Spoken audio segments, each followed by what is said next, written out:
ಓಂ ನಮಃ ಶಿವಾಯ. ಭಾರತ್ ಮಾತಾ ಶಿವಶಕ್ತಿ ಅವತಾರ್ ಪಿತಾಶ್ರೀ ಬ್ರಹ್ಮ ಬಾಬಾರವರ ವಾಣಿ. ಓಂ. ಪಿತಾಶ್ರೀ ಶಿವ ತಂದೆಯ ನೆನಪಿದೆಯೇ? ಮುರಳಿಯ ದಿನಾಂಕ 14/7/2026. ಪ್ರಾತಃ ಕ್ಲಾಸ್ ರಿವೈಸ್ ಕೋರ್ಸ್ 9/3/2020. ಓಂ ನಮಃ ಶಿವಾಯ.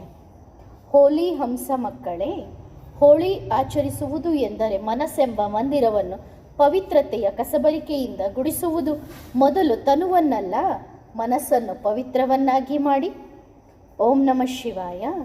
ಒಳ್ಳೆಯದು ಮಕ್ಕಳೇ, ಎಲ್ಲರಿಗೂ ಹೋಳಿ ಹಬ್ಬದ ಅನೇಕ ಶುಭಾಶಯಗಳು. ಹೋಳಿ ಎಂದರೆ ಏನು? ಹೋಳಿ ಎಂದರೆ ಹಿಂದಿಗಿಂತ ಮೊದಲು ಯಾವುದು ಆಗಿ ಹೋಯಿತೋ ಅದು ಹೋಳಿ. ಫಾಸ್ಟ್ ಇಸ್ ಫಾಸ್ಟ್, ಹೋಲಿ ಕಳೆದು ಹೋಯಿತು. ಇನ್ನೊಂದು ಅರ್ಥವೆಂದರೆ ಹೋಳಿ ಎಂದರೆ ಪವಿತ್ರವಾಗಿರುವುದು, ಪವಿತ್ರತೆಯ ಪ್ರತಿಜ್ಞೆ ಮಾಡುವುದು. ಶರೀರದಿಂದಲೂ ಮತ್ತು ಮನಸ್ಸು, ಚಿಂತನೆ, ಕರ್ಮದಿಂದಲೂ ಪವಿತ್ರ ಎಂದರೇನು? ಶರೀರದಿಂದ ಪವಿತ್ರವಾಗಿರುತ್ತೀರಿ, ಆದರೆ ಮನಸ್ಸಿನಲ್ಲಿ ಏನು ನಡೆಯುತ್ತಿದೆ? ತಂದೆಯು ಮೊದಲು ಮನಸ್ಸನ್ನು ಪವಿತ್ರಗೊಳಿಸುತ್ತಾರೆ, ನಂತರ ತನುವಾಗುತ್ತದೆ. ಮೊದಲು ತನುವನ್ನಲ್ಲ, ಮೊದಲು ಮನಸ್ಸನ್ನು ಪವಿತ್ರವನ್ನಾಗಿ ಮಾಡುತ್ತಾರೆ. ನೀವು ಹೊರಗಿನಿಂದ ಗುಡಿಸಿ ಒಳಗಡೆ ಕಸವಿದ್ದರೆ ಅದನ್ನು ಪವಿತ್ರ ಎನ್ನಲಾಗುತ್ತದೆಯೇ? ಅಂದರೆ ಹೊರಗಡೆಗೆಲ್ಲ ಸ್ವಚ್ಛ ಇಟ್ಕೊಂಡು ಮನಸ್ಸು ಕಸ ಇತ್ತು ಅಂದರೆ ಅದನ್ನು ಪವಿತ್ರ ಅಂತಾರೇನೋ? ಇಲ್ಲ ತಾನೇ. ತಂದೆಯು ಮೊದಲು ಯಾವ ಪವಿತ್ರತೆಯನ್ನು ಕಲಿಸುತ್ತಾರೆ? ಮನಸ್ಸಿನ ಪವಿತ್ರತೆ, ಮನಸ್ಸಿನ ಹೋಳಿ. ಕೆಲವು ಮಕ್ಕಳಿದ್ದಾರೆ, ನಾವು ಪವಿತ್ರರು ಎಂದು ಹೇಳುತ್ತಾರೆ, ಆದರೆ ಪವಿತ್ರರಾಗಿರುವುದಿಲ್ಲ. ತಂದೆಗೆ ತಿಳಿದಿದೆ ಅಲ್ಲವೇ? ತಂದೆಗೆ ಗೊತ್ತಿದೆ. ಎಲ್ಲಿಯೇ ಕುಳಿತಿರಲಿ ಎಲ್ಲ ಮಕ್ಕಳು ಕೇಳಿಸಿಕೊಳ್ಳುತ್ತಿರಬಹುದು, ಧ್ವನಿ ತಲುಪುತ್ತದಲ್ಲವೇ? ಎಲ್ಲರಿಗೂ ಹೇಳಿ, ತಂದೆಗೆ ಗೊತ್ತಿಲ್ಲ ಎಂದು ಭಾವಿಸಬೇಡಿ. ತಂದೆಯು ಶಿಕ್ಷೆ ಕೊಡಲು ನೀವು ಪವಿತ್ರರಲ್ಲ ಎಂದು ಹೇಳುವುದಿಲ್ಲ. ಯಾರು ಹೇಗಿದ್ದಾರೋ ಅವರು ಹಾಗೆಯೇ ಮುಂದೆ ಇರಲಿ.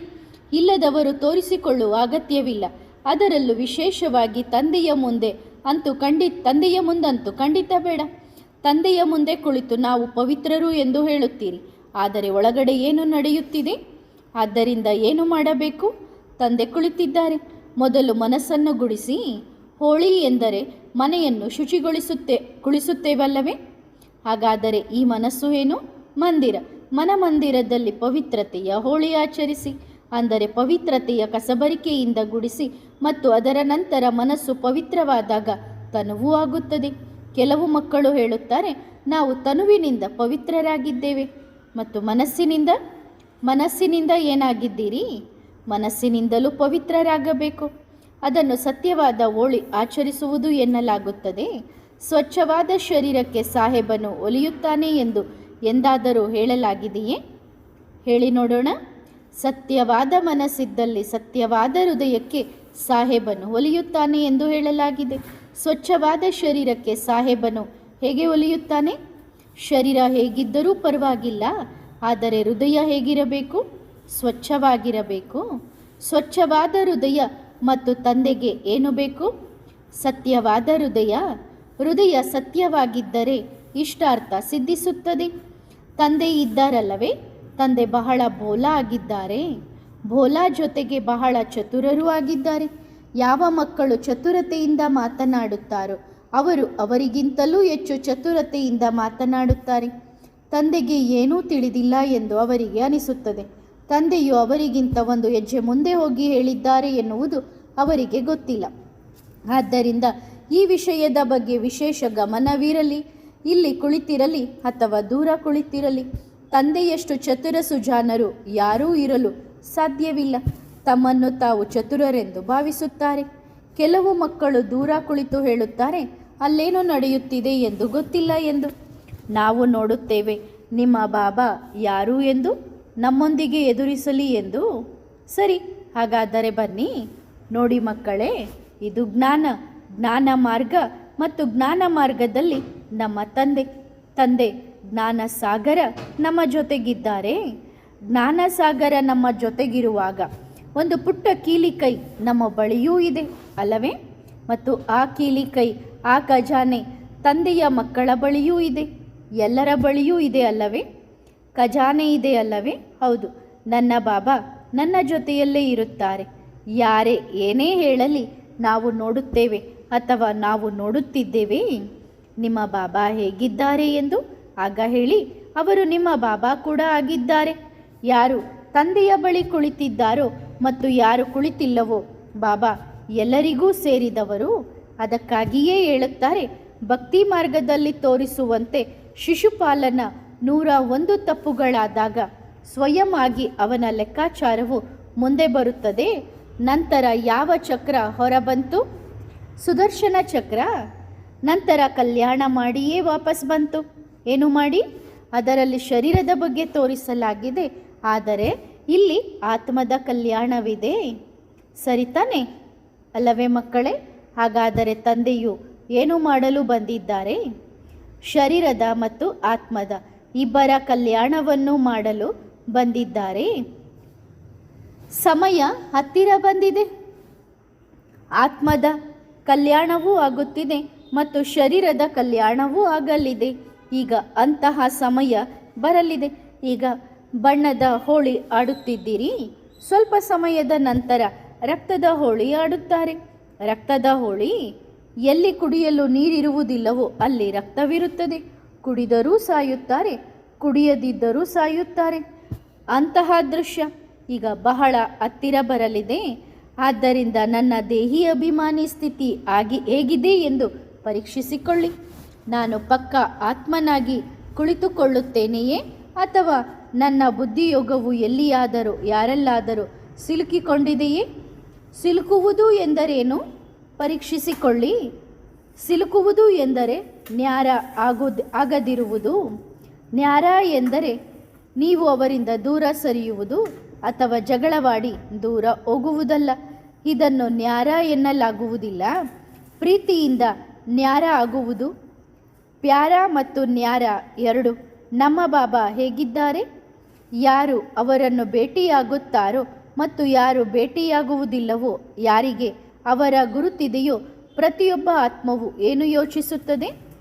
ನನ್ನ ಬಾಬಾ ನನ್ನನ್ನು ಎಲ್ಲರಿಗಿಂತ ಹೆಚ್ಚು ಪ್ರೀತಿಸುತ್ತಾರೆ ಮತ್ತು ನನಗಿಂತ ಹೆಚ್ಚು ಪ್ರೀತಿ ಬೇರೆ ಯಾರನ್ನೂ ಮಾಡುವುದಿಲ್ಲ ಎಂದು. ಮತ್ತು ತಂದೆ ಯಾರು? ಪ್ರೀತಿಯ ಸಾಗರ. ನೀವು ಎಷ್ಟು ಪ್ರೀತಿ ಮಾಡುತ್ತೀರೋ ತಂದೆಯು ಅದಕ್ಕಿಂತ 10 ಪಟ್ಟು ಹೆಚ್ಚು ಪ್ರೀತಿ ಮಾಡುತ್ತಾರೆ. ಒಂದು ವೇಳೆ ನೀವು ದ್ವೇಷಿಸಿದರೂ ಅವರು 10 ಪಟ್ಟು ದ್ವೇಷಿಸುವುದಿಲ್ಲ. ಆದರೆ ನೀವು ಪ್ರೀತಿಸಿದರೆ ಅವರು 10 ಪಟ್ಟು ಪ್ರೀತಿಸುತ್ತಾರೆ. ಹಾಗಾದರೆ ನಿಮ್ಮ ಪ್ರೀತಿ ಹೇಗಿದೆ? ಮತ್ತು ಎರಡನೇ ಅತಿ ದೊಡ್ಡ ಪಾಯಿಂಟ್, ಪರೀಕ್ಷಿಸಿಕೊಳ್ಳಿ. ಪ್ರೀತಿ ಸತ್ಯವಾಗಿದೆಯೇ ಅಥವಾ ಸ್ವಾರ್ಥದ್ದಾಗಿದೆಯೇ? ಒಳ್ಳೆಯದು. ಸತ್ಯವಾದ ಪ್ರೀತಿಯ ಗುರುತೇನು? ಸತ್ಯವಾದ ಪ್ರೀತಿ ಎಂದರೆ, ಬಾಬಾ ನಾನು ಹೇಗಿದ್ದೇನೋ ಏನಿದ್ದೇನೋ ನಿಮ್ಮವಳಾಗಿದ್ದೇನೆ. ನೀವು ನನಗೆ ಏನು ನೀಡಿದ್ದೀರೋ ಅದು ಭರ್ಪೂರಾಗಿದೆ. ನೀವು ನನಗೆ ಒಂದು ಹೊತ್ತಿನ ಊಟ ಕೊಟ್ಟಿದ್ದೀರಲ್ಲವೇ, ಅದಕ್ಕಾಗಿ ನಾನು ಹೃದಯದಿಂದ ಧನ್ಯವಾದ ಅರ್ಪಿಸುತ್ತೇನೆ. ಸರಿತಾನೆ? ಇದು ಸತ್ಯವಾದ ಪ್ರೀತಿ. ಬಾಬಾ, ಒಂದು ವೇಳೆ ನೀವು ಸಂಸಾರಕ್ಕೆ ಬಂದು ಕೇಳಿದರೆ ನಿನಗೆ ಏನು ಬೇಕು ಎಂದು ಕೇಳಿಕೋ ಎಂದರೆ ಆಗ ನಾನು ನಿಮ್ಮನ್ನೇ ಕೇಳುತ್ತೇನೆ, ನೀವು ನನಗೆ ಸಿಕ್ಕಿರಿ ಸಾಕು ಎಂದು. ಇಂತಹದ್ದು ಸತ್ಯವಾದ ಪ್ರೀತಿ. ಅಂದರೆ ಶುಭಾಬನನ್ನೇ ಕೇಳೋದೇನಿದೆ, ಇದು ಸತ್ಯವಾದ ಪ್ರೀತಿ. ಈಗ ಎರಡನೇ ರೀತಿಯ ಪ್ರೀತಿ, ಹೇ ಭಗವಂತ ನನ್ನ ಈ ಮನೋಕಾಮನೆಯನ್ನು ಪೂರೈಸು. ಹೇ ಶಿವಬಾಬಾ ನನ್ನ ಈ ಆಸೆಯನ್ನು ಪೂರೈಸು. ನಾನು ನಿಮ್ಮನ್ನು ಚೆನ್ನಾಗಿ ನೆನಪು ಮಾಡುತ್ತೇನೆ, ನಾನು ಯೋಗ ಮಾಡುತ್ತೇನೆ. ಅರೆ ಸೋದರ, ಇದೇನು? ಇದು ಯಾವ ರೀತಿಯ ಪ್ರೀತಿ? ಇದರಲ್ಲಿ ಸ್ವಲ್ಪ ಸ್ವಾರ್ಥ ಬರುತ್ತದೆ. ಒಂದು ವೇಳೆ ನಿಶ್ಚಯ ಬುದ್ಧಿ ಮಕ್ಕಳು ಒಂದೇ ಸಮನೆ ಹೇಳಿದರೆ, ನನ್ನ ಬಾಬಾ ಈ ಎಲ್ಲ ಮಕ್ಕಳು ನಿಮ್ಮವರೇ, ಈ ಪರಿವಾರ ನಿಮ್ಮದೇ, ಈ ಎಲ್ಲವೂ ನಿಮ್ಮದೇ, ನಿಮಗೆ ಹೇಗೆ ಸರಿ ಅನಿಸುತ್ತದೋ ಹಾಗೆಯೇ ಮಾಡಿ ಮತ್ತು ಎಲ್ಲ ಮಕ್ಕಳು ವಿಶ್ವಾಸವಿಡಿ. ತಂದೆಯು ಕಾರ್ಯ ಮಾಡುವಾಗ ಹೇಗೆ ಮಾಡುತ್ತಾರೆ? ಅದೇ ಅಲ್ಲವೇ? ಸಾಗರನ ಮುಂದೆ ನೀವು ಚಮಚ ಹಿಡಿದು ನಿಂತರೆ, ಹೇ ಸಾಗರವೇ ಈ ಚಮಚವನ್ನು ತುಂಬಿಸಿಕೊಡು, ನಾನು 5 ರೂಪಾಯಿಯ ಪ್ರಸಾದ ಅರ್ಪಿಸುತ್ತೇನೆ ಅಥವಾ ನಿನಗೆ ಭೋಗ ಇಡುತ್ತೇನೆ ಎಂದರೆ ಹೇಗೆ? ಬಹುಶಃ ಅವರು ನಿಮಗೆ ಅರ್ಧ ಸಾಗರವನ್ನೇ ಕೊಡುವವರಿರಬಹುದು. ನೀವು ಚಮಚದಲ್ಲೇ ಹೊಟ್ಟೆ ತುಂಬಿಸಿಕೊಳ್ಳುತ್ತೇನೆ ಎನ್ನುತ್ತೀರಿ. ಸರಿ ತಾನೇ? ನಿಮಗೆ ಚಮಚವೇ ಬೇಕೆಂದರೆ ಅವರು ನಿಮಗೆ ಚಮಚವನ್ನೇ ಕೊಡುತ್ತಾರೆ. ಅಂದರೆ ಒಂದು ಚಮಚದಷ್ಟೇ ಕೊಡುತ್ತಾರೆ. ಸರಿ ತಾನೇ? ಇಲ್ಲ ಬಾಬಾ, ನಿಮಗೆ ಹೇಗೆ ಸರಿ ಅನಿಸುತ್ತದೋ ಹಾಗೆ ಮಾಡಿ. ನಾವು ನಿಮ್ಮ ಮಕ್ಕಳು, ನಿಮಗೆ ಹೇಗೆ ಬೇಕೋ ಹಾಗೆ ಮಾಡಿ. ಅದರಿಂದ ಏನಾಗುತ್ತದೆ? ತಂದೆಯೂ ನೋಡುತ್ತಾರೆ, ವಾ ಎಷ್ಟು ಪ್ರೀತಿಯ ಮಕ್ಕಳಾಗಿದ್ದಾರೆ ಎಂದು. ಆಗ ಹೃದಯಕ್ಕೆ ಸಂತೋಷವಾಗಿ ಇನ್ನೂ ಹೆಚ್ಚು ನೀಡಬೇಕೆನಿಸುತ್ತದೆ. ಲೌಕಿಕ ಪ್ರಪಂಚದಲ್ಲೂ ನೋಡಿ, ಒಬ್ಬ ಮಗು ನಾಲಾಯಕ್ಕಾಗಿದ್ದಾಗ ಪದೇ ಪದೇ ಕೇಳುತ್ತಿದ್ದಾರೆ, ಇದು ಕೊಡಿ ಅಷ್ಟು ಕೊಡಿ ಎಂದು. ಆಗ ತಂದೆಗೆ ಕೊಡಲು ಮನಸ್ಸಾಗುವುದಿಲ್ಲ, ಆಗುತ್ತದೆಯೇ? ಮತ್ತು ಯಾವ ಮಗು ಏನನ್ನೂ ಕೇಳುವುದಿಲ್ಲವೋ, ಸಂಪೂರ್ಣ ಸಮರ್ಪಣಾ ಬುದ್ಧಿಯಿಂದ ಇರುತ್ತದೆಯೋ, ಆಗ ತಂದೆಗೆ ಅವನಿಗೆ ಡಬಲ್ ಕೊಡಬೇಕೆನಿಸುತ್ತದೆ. ಹಾಗಾದರೆ ಈಗ ಏನು ಮಾಡಬೇಕು? ಎಂತಹ ಮಕ್ಕಳಾಗಬೇಕು? ಸಮರ್ಪಣಾ ಬುದ್ಧಿ, ಸಂಪೂರ್ಣ ಸಮರ್ಪಣಾ ಬುದ್ಧಿ. ಬಾಬಾ, ಈ ಪರಿವಾರ ನಿಮ್ಮದು, ಈ ಮಕ್ಕಳು ನಿಮ್ಮವರು, ಈ ಮನೆ ನಿಮ್ಮದು, ನಾನು ಕೂಡ ನಿಮ್ಮವಳು. ಹಾಗಾದರೆ ನನಗೆ ಏನು ಬೇಕು? ಯಾರಿಗೆ ತಂದೆ ಸಿಕ್ಕಿದ್ದಾರೋ ಅವರಿಗೆ ಬೇರೇನಾದರೂ ಬೇಕೇ? ಏನೂ ಬೇಡ. ಈಗ ಎರಡನೇ ವಿಷಯ, ಲೌಕಿಕಕ್ಕೆ ಬನ್ನಿ. ಲೌಕಿಕ ಪರಿವಾರವನ್ನು ನಿಮಗೆ ನೀಡಿದವರು ಯಾರು? ಯಾವುದಕ್ಕಾಗಿ ನೀಡಿದ್ದರು? ಸಂಭಾಳಿಸಲು ಮತ್ತು ಅನಿವಾರ್ಯತೆಯಿಂದ ಸಂಭಾಳಿಸಲು ನೀಡಿಲ್ಲ, ಪ್ರೀತಿಯಿಂದ ಸಂಭಾಳಿಸಲು ನೀಡಿದ್ದಾರೆ. ಆದರೆ ಕೆಲವು ಮಕ್ಕಳು ಅನಿವಾರ್ಯತೆಯ ಬಂಧನದಲ್ಲಿ ಸಿಲುಕಿದ್ದಾರೆ. ಇಲ್ಲ, ಇಂದಿಗಿಂತ ಮೊದಲು ಏನಾಗಿದೆಯೋ ಅದನ್ನು ಬಿಡಿ. ಈ ದಿನದ ನಂತರ ಪ್ರತಿಯೊಂದು ಸಂಬಂಧವನ್ನು ತಂದೆಯ ಪ್ರೀತಿಯ ಸಂಬಂಧವಾಗಿ ಪರಿವರ್ತಿಸಿ. ಇದು ನನ್ನ ಜೀವನದಲ್ಲಿ ನನ್ನ ಬಾಬಾ ನೀಡಿದ ಬಹಳ ಪ್ರೀತಿಯ ಉಡುಗೊರೆ ಎಂದು ಭಾವಿಸಿ ಮತ್ತು ನಾನು ಈ ಉಡುಗೊರೆಯನ್ನು ಚೆನ್ನಾಗಿ ನೋಡಿಕೊಳ್ಳಬೇಕು, ಸಂಭಾಳಿಸಬೇಕು. ಯಾರು ನೀಡಿದ್ದಾರೆ? ತಂದೆ ನೀಡಿದ್ದಾರೆ. ಹಾಗಾದರೆ ಏನು ಮಾಡಬೇಕು? ತಂದೆ ಉಡುಗೊರೆ ಕೊಟ್ಟಿದ್ದಾರೆ ಎಂದರೆ ಆ ಉಡುಗೊರೆ ಲೌಕಿಕದಲ್ಲಿ ಮಗುವಾಗಿರಲಿ, ತಂದೆಯಾಗಿರಲಿ, ತಾಯಿಯಾಗಿರಲಿ ಅಥವಾ ಪತಿಯಾಗಿರಲಿ ನಿಭಾಯಿಸಬೇಕು. ನ್ಯಾರ ಮತ್ತು ಪ್ಯಾರ ಆಗಬೇಕು. ಮಕ್ಕಳ ಪರಿವಾರವಿದೆ ಎಂದರೆ ಪೇಪರ್ ಎಲ್ಲಿ ತೆಗೆದುಕೊಳ್ಳುತ್ತಾರೆ? ಪ್ರತಿಯೊಬ್ಬ ಮಗುವು ಪೇಪರ್ ಕೊಡಬೇಕಲ್ಲವೇ? ಯಾರೋ ಒಂದು ರೀತಿಯಲ್ಲಿ ಪೇಪರ್ ಕೊಡುತ್ತಾರೆ, ಇನ್ಯಾರೋ ಇನ್ನೊಂದು ರೀತಿಯಲ್ಲಿ. ಈಗ ಸೆಂಟರ್ನಲ್ಲಿರುವ ಮಕ್ಕಳಿದ್ದಾರೆ, ಪೇಪರ್ ಅವರಿಗೂ ಬರುತ್ತಿದೆ, ತೆಗೆದುಕೊಳ್ಳುತ್ತಿದ್ದಾರಲ್ಲವೇ? ಪೇಪರ್ ಅವರಿಗೂ ಇದೆ. ಅವರ ರೀತಿ ಮತ್ತು ಅವರ ವಿಷಯ ಸ್ವಲ್ಪ ಬೇರೆ ಇರಬಹುದು, ನಿಮ್ಮ ವಿಷಯ ಸ್ವಲ್ಪ ಬೇರೆ ಇರಬಹುದು, ಆದರೆ ಪರೀಕ್ಷೆ ಸಮಾನವಾಗಿದೆ. ಅವರದ್ದು ದೊಡ್ಡ ಕ್ಲಾಸ್ಗೆ ಹೋಗುವ ಪೇಪರ್ ಮತ್ತು ನಿಮ್ಮದು ಸಣ್ಣ ಕ್ಲಾಸ್ಗೆ ಹೋಗುವ ಪೇಪರ್ ಎಂದು ಭಾವಿಸಬೇಡಿ. ಪೇಪರ್ ಇಬ್ಬರದು ಸಂಪೂರ್ಣ ಸಮಾನವಾಗಿದೆ. ಸೆಂಟರ್ನಲ್ಲಿರುವ ಮಕ್ಕಳ ಪೇಪರ್ ಕೂಡ ಸಮಾನವಾಗಿದೆ, ಗೃಹಸ್ಥದಲ್ಲಿರುವ ಮಕ್ಕಳ ಪೇಪರ್ ಕೂಡ ಸಮಾನವಾಗಿದೆ. ಈಗ ನೀವು ಮಕ್ಕಳು ನೋಡಿ, ನಿಮಗೇನು ಮಾಡಬೇಕು ಎಂದು? ಪಾಸ್ ಆಗುವುದಲ್ಲ, ಫುಲ್ ಪಾಸ್ ಆಗಿ ತೋರಿಸಬೇಕು. ಪಕ್ಕ ಫಸ್ಟ್ ಬರಬೇಕಲ್ಲವೇ? ಪೇಪರ್ ಒಂದೇ ಮಟ್ಟದ್ದಾಗಿದೆ. ಪೇಪರ್ ಸಣ್ಣದು ಅಥವಾ ದೊಡ್ಡ ಕ್ಲಾಸಿನದ್ದಲ್ಲ. ಸೆಂಟರ್ನವರಿಗೂ ಪೇಪರ್ ಇದೆ ಮತ್ತು ಗೃಹಸ್ಥದಲ್ಲಿರುವ ಮಕ್ಕಳಿಗೂ ಇದೆ. ಸರಿ ತಾನೇ ಮಕ್ಕಳೇ? ಈಗ ಸ್ವಲ್ಪ ಸ್ಥೂಲವಾಗಿ ಬದಲಾವಣೆಯಾಗಿದೆ, ಸ್ಥಳ ಬದಲಾಗಿದೆ, ಅಷ್ಟೇ ಬದಲಾವಣೆಯಾಗಿದೆ ಹೊರತು ಬೇರೇನೂ ಇಲ್ಲ. ಹಾಗಾದರೆ ಈಗ ಏನು ಮಾಡುತ್ತೀರಿ? ಲೌಕಿಕ ಪರಿವಾರವನ್ನು ತಂದೆ ಕೊಟ್ಟ ಉಡುಗೊರೆ ಎಂದು ಭಾವಿಸಿ ಬಹಳ ಪ್ರೀತಿಯಿಂದ ನಡೆಸಬೇಕು. ಸರಿ ತಾನೆ? ಬಾಬಾ ಏನು ಒಂದೇ ವಿಷಯ ಕಲಿಸುತ್ತಿದ್ದೀರಿ, ಗೃಹಸ್ಥದಲ್ಲಿಟ್ಟಿದ್ದೀರಿ. ಪ್ರತಿದಿನ ಒಂದೇ ಪರೀಕ್ಷೆ ಬರುತ್ತದೆ ಎಂದು ಭಾವಿಸಬೇಡಿ. ನೋಡಿ, ಕೆಲವು ಮಕ್ಕಳು ಯೋಚಿಸುತ್ತಾರೆ, ಒಂದು ವೇಳೆ ನಾನು ಕನ್ಯೆಯಾಗಿದ್ದರೆ ಸೆಂಟರ್ನಲ್ಲಿ ಸಮರ್ಪಿತಳಾಗುತ್ತಿದ್ದೆ, ಆಗ ಲೌಕಿಕ ಪರಿವಾರ ಇರುತ್ತಿರಲಿಲ್ಲ. ಇಲ್ಲ ತಾನೆ? ಪೇಪರ್ ಎಲ್ಲೇ ಇರಲಿ, ಗೃಹಸ್ಥದಲ್ಲಿರಲಿ ಅಥವಾ ಸೆಂಟರ್ನಲ್ಲಿರಲಿ, ಪೇಪರ್ ಅಲ್ಲಿಯೂ ಬರುತ್ತದೆ. ಬಹುಶಃ ಅಲ್ಲಿ ದೊಡ್ಡ ಪೇಪರ್ ಬರಬಹುದು. ಆದ್ದರಿಂದ ಹಾಗೆ ಯೋಚಿಸಬೇಡಿ. ಯಾರಿಗೆ ಪೇಪರ್ ಸಿಕ್ಕಿದೆಯೋ ಬಹಳ ಒಳ್ಳೆಯ ಪೇಪರ್ ಸಿಕ್ಕಿದೆ. ಆದ್ದರಿಂದ ತಮ್ಮ ತಮ್ಮ ಪೇಪರನ್ನು ಬಹಳ ಪ್ರೀತಿಯಿಂದ ಬರೆಯಿರಿ. ಆದರೆ ಕೋಪದಿಂದ ಪರೀಕ್ಷೆ ಬರೆಯಬೇಡಿ. ಇದಕ್ಕಿಂತ ಮೊದಲು ಸ್ವಲ್ಪ ಬೇರೆ ಬೇರೆಯಾಗಿದ್ದೀರಿ. ಆದರೆ ಈಗೇನಾಗಬೇಕು? ಒಂದಾಗಿ ಬಾಳಬೇಕು. ಇಲ್ಲದಿದ್ದರೆ ಜನರು ಏನು ಹೇಳುತ್ತಾರೆ ನೋಡಿ, ಈ ಬ್ರಹ್ಮಕುಮಾರರು ತಮ್ಮ ತಮ್ಮಲ್ಲೇ ಮನೆಯಲ್ಲಿ ಜಗಳವಾಡುತ್ತಾರೆ. ಇನ್ನು ನಮ್ಮ ಸಮಸ್ಯೆಯನ್ನು ಏನು ಬಗೆಹರಿಸುತ್ತಾರೆ? ಇದನ್ನೇ ಹೇಳುತ್ತಾರೆ. ಇವರು ಶಾಂತಿಯ ಸಂದೇಶ ಕೊಡುತ್ತಾರೆ ಮತ್ತು ತಮ್ಮಲ್ಲೇ ಜಗಳವಾಡುತ್ತಾರೆ. ನಮಗೆ ಏನು ಶಾಂತಿ ಕೊಡುತ್ತಾರೆ? ಇವರಿಗಿಂತ ನಾವೇ ವಾಸಿ ಎಂದು ಹೇಳುತ್ತಾರೆ. ಹಾಗೇನಾಗುತ್ತದೆ? ತಂದೆಯ ಗೌರವ ಉಳಿಸಲಿಲ್ಲ ಎಂದಾಗುತ್ತದಲ್ಲವೇ? ಹಾಗಾದರೆ ಈಗೇನು ಮಾಡಬೇಕು? ಒಬ್ಬರನ್ನೊಬ್ಬರು ಅರ್ಥ ಮಾಡಿಕೊಂಡು ನಡೆಯಿರಿ. ಒಬ್ಬರ ಸಂಸ್ಕಾರಗಳನ್ನು ಅರ್ಥ ಮಾಡಿಕೊಂಡು ನಡೆಯಿರಿ. ಪೇಪರ್ ಬಂದೇ ಬರುತ್ತದೆ ಎಂದು ನಮಗೆ ಗೊತ್ತಿದೆ. ನೀವು ಪ್ರಯತ್ನಿಸಿ. ನಿಮ್ಮನ್ನು ನೀವು ಬಹಳ ಒಳ್ಳೆಯವರನ್ನಾಗಿ ಮಾಡಿಕೊಳ್ಳಿ. ಆಗ ಎದುರಿಗಿರುವವರು ನಿಮ್ಮನ್ನು ನೋಡಿ ತಾವಾಗಿಯೇ ಬದಲಾಗುತ್ತಾರೆ. ಪ್ರತಿಯೊಬ್ಬ ಮಗುವು ಅರ್ಥ ಮಾಡಿಕೊಳ್ಳುತ್ತಿದ್ದೀರಿ ಅಲ್ಲವೇ? ಮಕ್ಕಳೇ, ಈಗ ತಂದೆಯ ಹೆಸರನ್ನು ಬೆಳಗಿಸಬೇಕು ಮತ್ತು ನೀವು ನಿಮ್ಮ ವ್ಯವಹಾರದಿಂದ, ನಿಮ್ಮ ಸಂಸ್ಕಾರದಿಂದ ಬೆಳಗಿಸುತ್ತೀರಿ. ನಿಮ್ಮ ಸಂಸ್ಕಾರವು ತೋರಿಸಿಕೊಡುತ್ತದೆ. ಎಲ್ಲರೂ ಹೇಳುತ್ತಾರೆ, ಹೌದು, ಇವರು ನಿಜವಾಗಿಯೂ ಭಗವಂತನನ್ನು ಭೇಟಿಯಾಗುತ್ತಾರೆ ಎಂದು. ಇದು ನಿಮ್ಮ ಸಂಸ್ಕಾರ ತೋರಿಸುತ್ತದೆ. ಹೇಳುವುದರಿಂದ ಏನೂ ಆಗುವುದಿಲ್ಲ. ಹೇಳುವಂತಹ ಪಂಡಿತರಾಗಬೇಡಿ, ಅದನ್ನು ಕೇಳುವಂತಹ ಗೋಪಿಯರಾಗಿ, ಯಾರು ಪ್ರೀತಿಯಲ್ಲಿ ಮಗ್ನರಾಗಿರುತ್ತಾರೆ. ಈಗ ಜ್ಞಾನವನ್ನು ಸ್ವಲ್ಪ ಪಕ್ಕಕ್ಕಿಡಿ. ಈಗ ಪ್ರೀತಿಯ ಸಮಯ. ಪ್ರಸ್ತುತ ಸಮಯದಲ್ಲಿ ಎಲ್ಲರಿಗೂ ಪ್ರೀತಿಯ ಅವಶ್ಯಕತೆ ಇದೆ ಮತ್ತು ಒಳಗಿನಿಂದಲೂ ಪರಿವರ್ತನೆಯಾಗಿ ಮತ್ತು ಹೊರಗಿನಿಂದಲೂ ಪರಿವರ್ತನೆಯಾಗಿ. ಆಗ ಹೇಳುತ್ತಾರೆ, ವಾ, ತಂದೆಯ ವಜ್ರದಂತಹ ಮಕ್ಕಳು ಬಂದಿದ್ದಾರೆ ಎಂದು. ನೋಡಿ ಮಕ್ಕಳೇ, ತಂದೆಯು ಮೇಲೆ ಇಲ್ಲಿ ಕುಳಿತಿರುವ ಪ್ರತಿಯೊಬ್ಬ ಆತ್ಮಕ್ಕೂ ಪ್ರೀತಿ ಇದೆ. ಎಲ್ಲೇ ಕುಳಿತಿರಲಿ ಪ್ರತಿಯೊಬ್ಬ ಆತ್ಮಕ್ಕೂ ತಂದೆಯ ಮೇಲೆ ಬಹಳ ಪ್ರೀತಿ ಇದೆ. ಆದರೆ ತಂದೆ ಏನು ಹೇಳುತ್ತಿದ್ದಾರೋ, ತಂದೆ ನಮಗೆ ಯಾವ ಶಿಕ್ಷಣ ಕೊಡುತ್ತಿದ್ದಾರೋ ಆ ಶಿಕ್ಷಣದ ಮೇಲೆಯೂ ಪ್ರೀತಿ ಇರಬೇಕು. ಅಂದರೆ ಸತ್ಯವಾದ ಜೊತೆಯಾಗಿರುವುದು ಮತ್ತು ಸತ್ಯವಾದ ಪ್ರೀತಿಯ ಗುರುತು ಎಂದರೆ ನೀವು ಯಾರನ್ನು ಪ್ರೀತಿಸುತ್ತೀರೋ ಅವರಿಗೆ ಏನು ಇಷ್ಟ, ಅವರು ಹೇಗೆ ಇರಲು ಇಷ್ಟಪಡುತ್ತಾರೆ, ಅವರು ಹೇಗೆ ಮಾತನಾಡಲು ಇಷ್ಟಪಡುತ್ತಾರೆ, ಅವರಿಗೆ ಎಂತಹ ವಸ್ತುಗಳು ಇಷ್ಟ, ಈ ಎಲ್ಲ ವಿಷಯಗಳ ಬಗ್ಗೆಯೂ ಗಮನವಿರಲಿ.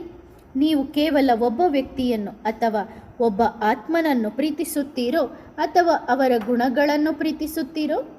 ಆತ್ಮದ ಗುಣಗಳನ್ನು ಪ್ರೀತಿಸುವುದೇ ಸತ್ಯವಾದ ಪ್ರೀತಿ. ನಮ್ಮ ಪ್ರೀತಿಯ ಬಾಬಾ ಜ್ಞಾನ ಮತ್ತು ಗುಣಗಳ ಸಾಗರವಾಗಿದ್ದಾರೆ. ಈಗ ಪರೀಕ್ಷಿಸಿಕೊಳ್ಳಿ, ನನ್ನ ಬಾಬನಲ್ಲಿ ಯಾವ ಜ್ಞಾನವಿದೆ, ಯಾವ ಗುಣಗಳಿವೆ. ನೀವು ಆ ಗುಣಗಳನ್ನು ನಿಮ್ಮಲ್ಲಿ ಧಾರಣೆ ಮಾಡಿಕೊಂಡಾಗ ಏನಾಗುತ್ತೀರಿ? ಮಾಸ್ಟರ್ ಗುಣಗಳ ಸಾಗರವಾಗುತ್ತೀರಿ, ಮಾಸ್ಟರ್ ಪ್ರೀತಿಯ ಸಾಗರವಾಗುತ್ತೀರಿ. ಹಾಗಾದರೆ ಆಗಬೇಕು ಅಲ್ಲವೇ? ನೀವು ನೋಡಿ, ಯಾವುದೇ ವಸ್ತು ಯಾವುದರ ಸಂಪರ್ಕಕ್ಕೆ ಬರುತ್ತದೆಯೋ ನಿಧಾನವಾಗಿ ಅದರಂತೆಯೇ ಆಗುತ್ತದೆ. ಹಾಗಾದರೆ ನೀವು ಯಾರ ಸಂಪರ್ಕದಲ್ಲಿದ್ದೀರಿ? ನೇರವಾಗಿ ತಂದೆಯ ಸಂಪರ್ಕದಲ್ಲಿದ್ದೀರಿ. ಸೃಷ್ಟಿಯ ಡೈರೆಕ್ಟರ್ ಸಂಪರ್ಕದಲ್ಲಿದ್ದೀರಿ ಮತ್ತು ಆ ಡೈರೆಕ್ಟರ್ ಬಹಳ ಅದ್ಭುತವಾಗಿದ್ದಾರೆ, ಬಹಳ ಪ್ರೀತಿಯವರಾಗಿದ್ದಾರೆ. ಹಾಗಾದರೆ ಈಗ ಹೇಗಾಗಬೇಕು? ಅವರ ಗುಣಗಳನ್ನು ನಿಮ್ಮಲ್ಲಿ ತಂದುಕೊಳ್ಳಬೇಕು. ಅವರಂತೆ ಗುಣಸ್ವರೂಪ, ಶಾಂತ ಸ್ವರೂಪ, ಪ್ರೀತಿಯ ಮೂರ್ತಿಯಾಗಬೇಕು. ಮಕ್ಕಳೇ, ಈಗ ಮಾಲೆಯಲ್ಲಿ ಪೋಣಿಸಲ್ಪಡದಿದ್ದರೆ ವಿಷ್ಣುವಿನ ಕೊರಳ ಮಾಲೆಯ ಮಣಿ ಹೇಗೆ ಆಗುತ್ತೀರಿ? ಮಕ್ಕಳು ಕೇಳಿದರು, ಬಾಬಾ, ನಾವು ವಿಷ್ಣುವಿನ ಕೊರಳ ಮಾಲೆಯಲ್ಲಿ ಬರುತ್ತೇವೆಯೇ? ಏಕೆ ಬರುವುದಿಲ್ಲ? ಖಂಡಿತ ಬರುತ್ತೀರಿ. ಈಗ ಇಲ್ಲಿ ಕುಳಿತಿದ್ದೀರಿ ಎಂದರೆ ಅಲ್ಲಿಯೂ ಕುಳಿತಿರುತ್ತೀರಿ. ಹೌದು, ನೀವು ಓಡಿ ಬಂದು ಎಲ್ಲರಿಗಿಂತ ಮುಂದೆ ಕುಳಿತುಕೊಳ್ಳಿ. ನಿಮ್ಮ ಸೀಟನ್ನು ಮೊದಲೇ ಬುಕ್ ಮಾಡಿಕೊಳ್ಳಿ. ಸರಿ ಅಲ್ವೇ? ಹೇಳಿದ್ದನ್ನು ಪ್ರೀತಿಯ ಮಧುರ ಮಕ್ಕಳು ಕೇಳುತ್ತಾರೆಯೇ? ಜೀವನದಲ್ಲಿ ಧಾರಣೆ ಮಾಡುತ್ತಾರೆಯೇ? ಪಕ್ಕಾ ವಾಗ್ದಾನ. ಇದರಿಂದ ತಂದೆಯ ಹೆಸರು ಬೆಳಗುತ್ತದೆ. ಆಗ ಹೇಳುತ್ತಾರೆ, ಹೌದು, ಇವರು ನಿಜವಾಗಿಯೂ ಬ್ರಹ್ಮಕುಮಾರರು, ವಿಶ್ವದಲ್ಲಿ ಶಾಂತಿ ಸ್ಥಾಪನೆ ಮಾಡುವವರಾಗಿದ್ದಾರೆ. ಹೌದು ತಾನೆ? ಈಗ ತಂದೆಯ ಸಂದೇಶವು ನಿಮ್ಮ ಕರ್ಮಗಳ ಮೂಲಕ ತಲುಪುತ್ತದೆ. ಪ್ರತಿಯೊಂದು ಆತ್ಮವು ನೋಡುತ್ತದೆ ಮತ್ತು ಹೇಳುತ್ತದೆ, ನಾನು ಇವರಂತೆ ಆಗಬೇಕು, ನನ್ನನ್ನು ನಿಮ್ಮಂತೆ ಮಾಡಿಕೊಳ್ಳಿ ಎಂದು. ನಾನು ಕೂಡ ನಿಮ್ಮಂತೆ ಆಗಲು ಬಯಸುತ್ತೇನೆ ಎಂದು. ಎಲ್ಲ ಆತ್ಮಗಳು ಬರುತ್ತವೆ ಮತ್ತು ನಿಮ್ಮಂತೆ ಆಗಲು ಪ್ರಯತ್ನಿಸುತ್ತದೆ. ಹಾಗಾದರೆ ಅದಕ್ಕಿಂತ ಮೊದಲು ಏನು ಮಾಡಬೇಕು? ನೀವು ತಂದೆಯ ಸಮಾನರಾಗಬೇಕು ಮತ್ತು ತಂದೆಯ ಸಮಾನರಾಗಿ ನಂತರ ನಿಮ್ಮ ಸಮಾನರನ್ನಾಗಿ ಮಾಡಿಕೊಳ್ಳಬೇಕು. ಸರಿತಾನೆ ಮಕ್ಕಳೇ? ಬಹಳ ಮಧುರ ಮಕ್ಕಳಾಗಿದ್ದೀರಿ. ಎಷ್ಟು ಪ್ರೀತಿಯ ಮಕ್ಕಳಾಗಿದ್ದೀರಿ. ಬಾಬಾ ಮಧುರವಾಗಿದ್ದಾರೆಯೇ? ಬಹಳ ಮಧುರವಾಗಿದ್ದಾರೆ. ಪ್ರೀತಿಯ ಮಧುರ ಸಿಹಿಯನ್ನು ತಿಂದಿದ್ದೀರಲ್ಲವೇ? ಬಹಳ ಮಧುರವಾಗಿದೆ. ಒಳ್ಳೆಯದು ಮಕ್ಕಳೇ. ಈಗ ಮನಸ್ಸಿನಿಂದ ಹೋಳಿ ಆಡಿ. ಯಾರಾದರೂ ನೀವು ಪವಿತ್ರರಲ್ಲ ಎಂದು ಹೇಳಿದರೆ ಅದರಿಂದ ಏನೂ ವ್ಯತ್ಯಾಸವಾಗುವುದಿಲ್ಲ. ನೋಡಿ, ಈಗ ನೇರ ಮಾತುಗಳಲ್ಲಿ ತಂದೆ ಇದನ್ನೇ ಹೇಳುತ್ತಾರೆ. ಮೊದಲು ಒಳಗಿನಿಂದ ಗುಡಿಸಿ ಕಸವನ್ನು ಹೊರಗೆ ಹಾಕಿ ಬನ್ನಿ. ಮನೆಯಲ್ಲಿ ಹೇಗೆ ಮಾಡುತ್ತೀರಿ? ಹೊರಗೆ ಗುಡಿಸಿ ಒಳಗೆ ಹಾಕುತ್ತೀರೋ ಅಥವಾ ಒಳಗಿನ ಕಸ ಗುಡಿಸಿ ಹೊರಗೆ ಹಾಕುತ್ತೀರೋ? ಇತ್ತೀಚೆಗೆ ಕೆಲವು ಮಕ್ಕಳು ಹೊರಗೆ ಗುಡಿಸಿ ಒಳಗೆ ಹಾಕುತ್ತಾರೆ. ಈ ಸಂದೇಶವನ್ನು ಎಲ್ಲರಿಗೂ ಕೊಡಿ. ಎಲ್ಲರಿಗೂ ಹೇಳಿ, ಹೊರಗಿನಿಂದಲ್ಲ ಒಳಗಿನಿಂದ ಸ್ವಚ್ಛ ಮಾಡಿಕೊಂಡು ಹೋಗಿ ಎಂದು. ಏಕೆಂದರೆ ತಂದೆ ಯಾರ ಮಾತನ್ನು ಕೇಳುತ್ತಾರೆ? ಹೃದಯದ ಮಾತನ್ನು. ಮತ್ತು ಹೃದಯವು ಕಾಣಿಸುವುದಿಲ್ಲ, ಕಾಣಿಸುವುದು ಶರೀರ ಮಾತ್ರ ಅಲ್ಲವೇ? ಮನಸ್ಸು ಎಲ್ಲಿ ಕಾಣಿಸುತ್ತದೆ ಹೇಳಿ? ಮನಸ್ಸು ಕಾಣಿಸುತ್ತದೆಯೇ? ಕಾಣಿಸುವುದಿಲ್ಲ. ಆದರೆ ಸ್ವಚ್ಛವಾಗಿದ್ದರೆ ತಂದೆಗೆ ಖಂಡಿತ ಕಾಣಿಸುತ್ತದೆ. ಹೇಗೆ ಮನಸ್ಸಿಗೆ ಸ್ಥೂಲ ಕಣ್ಣುಗಳಿರುವುದಿಲ್ಲವೋ ಹಾಗೆಯೇ ಕೇಳಿಸಿಕೊಳ್ಳುವವನಿಗೂ ಕಣ್ಣುಗಳಿರುವುದಿಲ್ಲ, ಕಿವಿಗಳೂ ಇರುವುದಿಲ್ಲ. ತಂದೆಯ ಬಗ್ಗೆ ಹೇಳುತ್ತಾರಲ್ಲವೇ, ಕಣ್ಣಿಲ್ಲದೆ ನೋಡುವವನು, ಕಿವಿ ಇಲ್ಲದೆ ಕೇಳುವವನು ಎಂದು. ಹಾಗಾದರೆ ಮನಸ್ಸು ಸ್ವಚ್ಛವಾಗಿದ್ದರೆ, ಸತ್ಯವಾಗಿದ್ದರೆ ನೀವು ಮುಖದಿಂದ ಧ್ವನಿ ಮಾಡುವ ಅಗತ್ಯವಿಲ್ಲ. ನಿಮ್ಮ ಮನಸ್ಸಿನ ಧ್ವನಿ ತಲುಪುತ್ತದೆ ಮತ್ತು ಬಾಬಾ ಕೇಳಿಸಿಕೊಳ್ಳುತ್ತಾರೆ ಹಾಗೂ ನಿಮ್ಮ ಕೈ ಹಿಡಿಯುತ್ತಾರೆ. ಸರಿ ತಾನೆ ಮಕ್ಕಳೇ? ಖುಷಿಯಾಗಿರಿ ಅಷ್ಟೇ. ಈ ಪರಿವರ್ತನೆ ತಂದೆಗೆ ಬೇಕು. ಇಂದು ಎಲ್ಲ ಮಕ್ಕಳು ತಂದೆಗೆ ವಾಗ್ದಾನ ಮಾಡಿ, ಪ್ರತಿಜ್ಞೆ ಮಾಡಿ, ಇಂದಿನಿಂದಲೇ ನಿಮ್ಮ ಸಂಬಂಧದ ಹೋಳಿಯ ಒಳ್ಳೆಯ ಆರಂಭವನ್ನು ಮಾಡಿರಿ. ಅಂದರೆ ನಿಮ್ಮ ಸಂಬಂಧಗಳಲ್ಲಿ ಮಧುರತೆಯ ಸಂಬಂಧದ ಹೋಳಿ ಹಬ್ಬವನ್ನು ಆಚರಣೆ ಮಾಡಿರಿ. ಪ್ರತಿಯೊಬ್ಬ ಮಗುವು ಅರ್ಥ ಮಾಡಿಕೊಂಡಿದ್ದೀರಲ್ಲವೇ? ಪ್ರತಿಯೊಬ್ಬ ಮಗುವು ತಿಳುವಳಿಕೆಯುಳ್ಳವರಾಗಿದ್ದಾರೆ ಮತ್ತು ತಿಳುವಳಿಕೆಯುಳ್ಳವರಿಗೆ ಸೂಚನೆಯ ಸಾಕು. ಹೌದು, ನಿಮಗಾಗಿ ನೀವು ಚಪ್ಪಾಳೆ ತಟ್ಟಿಕೊಳ್ಳಿರಿ. ಇಶಾರೆಯಿಂದ ಅರ್ಥ ಮಾಡಿಕೊಳ್ಳುವ ಮಕ್ಕಳು ತಂದೆಗೆ ಬಹಳ ಪ್ರಿಯರು. ಸೂಕ್ಷ್ಮತೆಯಿಂದ ಅರ್ಥ ಮಾಡಿಕೊಳ್ಳುವವರು ದೇವತೆ. ಹೇಳಿದ ಮೇಲೆ ಅರ್ಥ ಮಾಡಿಕೊಳ್ಳುವವರು ಮನುಷ್ಯ. ಹೇಳಿದರೂ ಅರ್ಥ ಮಾಡಿಕೊಳ್ಳದವನು ದಡ್ಡ. ಹಾಗಾದರೆ ನಾವು ಬುದ್ಧು ಆಗಬಾರದು. ಸರಿ ತಾನೆ ಮಕ್ಕಳೇ? ನಾವು ಏನಾಗಬೇಕು? ದೇವತೆ. ದೇವತೆ ಎಂದರೆ ಸೂಚನೆಯಿಂದ, ಸೂಕ್ಷ್ಮತೆಯಿಂದ ಅರ್ಥ ಮಾಡಿಕೊಳ್ಳುವವರು.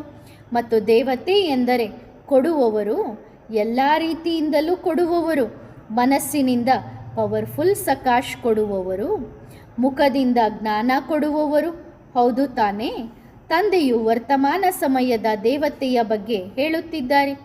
ಈಗ ದೇವತೆಯ ಗುಣಗಳು ಬರುತ್ತಿವೆ ಮತ್ತು ಸತ್ಯಯುಗದಲ್ಲಿ ಸಂಪೂರ್ಣರಾಗುತ್ತೀರಿ.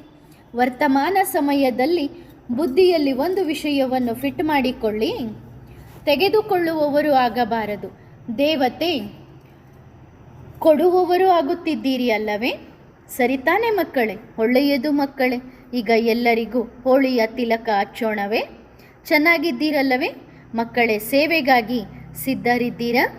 ತಂದೆಯು ಮಕ್ಕಳೇ ಬನ್ನಿ ಎಂದರೆ ಏನು ಹೇಳುತ್ತೀರಿ? ಜಿ ಬಾಬಾ, ನಾನು ಬಂದೆ ಎಂದು. ಒಳ್ಳೆಯದು ಮಕ್ಕಳಿಗೆ ನೆನಪು ಪ್ರೀತಿಯನ್ನು ಕೊಡಿ, ಸರಿತಾನೆ? ಮತ್ತು ಬಾಬಾ ಕರೆದಿದ್ದಾರೆ ಎಂದು ಹೇಳಿ. ಈಗ ಮುಂದಿನ ಬಾರಿ ಬರುತ್ತೀರಿ ಅಲ್ಲವೇ? ಈಗ ಬರದಿದ್ದರೆ ನಂತರ ಹೇಗೆ ಬರುತ್ತೀರಿ? ಜನಸಂದಣಿ ಹೆಚ್ಚಾಗುತ್ತದೆ. ಈಗ ತಂದೆ ಸಿಕ್ಕಿದ್ದಾರೆ ಎಂದರೆ ಬನ್ನಿ ಮತ್ತು ತಂದೆಯನ್ನು ಭೇಟಿಯಾಗಿ. ಈಗ ಹುಡುಕಿ ಮಕ್ಕಳೇ, ಸ್ಥಳವನ್ನು ಈಗ ಹುಡುಕಿ. ಈಗ ಜನಸಂದಣಿ ಹೆಚ್ಚಾಗುವ ಸಮಯ ಬಂದಿದೆ. ಮತ್ತೆ ಭೇಟಿಯಾಗೋಣ. ಯಾರ್ಯಾರು ಭೇಟಿಯಾಗೋಣ? ನಾವು ಭೇಟಿಯಾಗೋಣ. ಸರಿ ಅಲ್ಲವೇ ಮಕ್ಕಳೇ? ಎಲ್ಲರಿಗೂ ಹೇಳಿ ಹೋಳಿ ಹಬ್ಬದ ಶುಭಾಶಯಗಳು. ಓಂ ನಮಃ ಶಿವಾಯ. ವರದಾನ: ರಾಜ್ಯುಕ್ತ ಭವ. ಪ್ರವೃತ್ತಿಯಲ್ಲಿದ್ದರೂ ಯಾರು ಸತ್ಯವಂತರೋ ಸಾಹೇಬನು ಅವರ ಮೇಲೆ ಸದಾ ಪ್ರಸನ್ನನಾಗಿರುತ್ತಾನೆ, ರಾಜಿಯಾಗಿರುತ್ತಾನೆ. ಪ್ರವೃತ್ತಿ ಮತ್ತು ನಿವೃತ್ತಿ ಎರಡರ ಸಮತೋಲನವನ್ನು ಕಾಯ್ದುಕೊಳ್ಳುವವರು ಸದಾ ತಂದೆಯ ಸಾಥಿ ಮತ್ತು ಸಾಕ್ಷಿಯಾಗಿ ಬಹಳ ಒಳ್ಳೆಯ ಪಾತ್ರವನ್ನು ಅಭಿನಯಿಸುತ್ತಾರೆ. ನ್ಯಾರ ಮತ್ತು ಪ್ಯಾರ ಆಗಿರುವ ರಹಸ್ಯವನ್ನು ತಿಳಿದಿರುವ ಕಾರಣ ಸದಾ ಸ್ವಯಂ ತಮ್ಮ ಮೇಲೆ ತಾವೇ ಪ್ರಸನ್ನರಾಗಿರುತ್ತಾರೆ. ಪ್ರವೃತ್ತಿಯನ್ನು ಪ್ರಸನ್ನವಾಗಿಡುತ್ತಾರೆ. ಅದರ ಜೊತೆಗೆ ಬಾಪ್ತಾದ ಕೂಡ ಸದಾ ಅವರ ಮೇಲೆ ಪ್ರಸನ್ನರಾಗಿರುತ್ತಾರೆ. ಹೀಗೆ ತಮ್ಮನ್ನು ಮತ್ತು ಎಲ್ಲರನ್ನು ಪ್ರಸನ್ನವಾಗಿಡುವ ರಾಜಯುಕ್ತ ಮಕ್ಕಳಿಗೆ ಎಂದಿಗೂ ತಮ್ಮ ಬಗ್ಗೆ ಅಥವಾ ಇತರರ ಬಗ್ಗೆ ಯಾರನ್ನೂ ನ್ಯಾಯಾಧೀಶ ಮಾಡುವ ಅಗತ್ಯವಿರುವುದಿಲ್ಲ. ಏಕೆಂದರೆ ಕಂಪ್ಲೇಂಟೇ ಇಲ್ಲದಿರುವಾಗ ನ್ಯಾಯವನ್ನು ಮಾಡುವ ಅಗತ್ಯವೇನಿದೆ? ಒಳ್ಳೆಯದು. ಓಂ ನಮಃ ಶಿವಾಯ.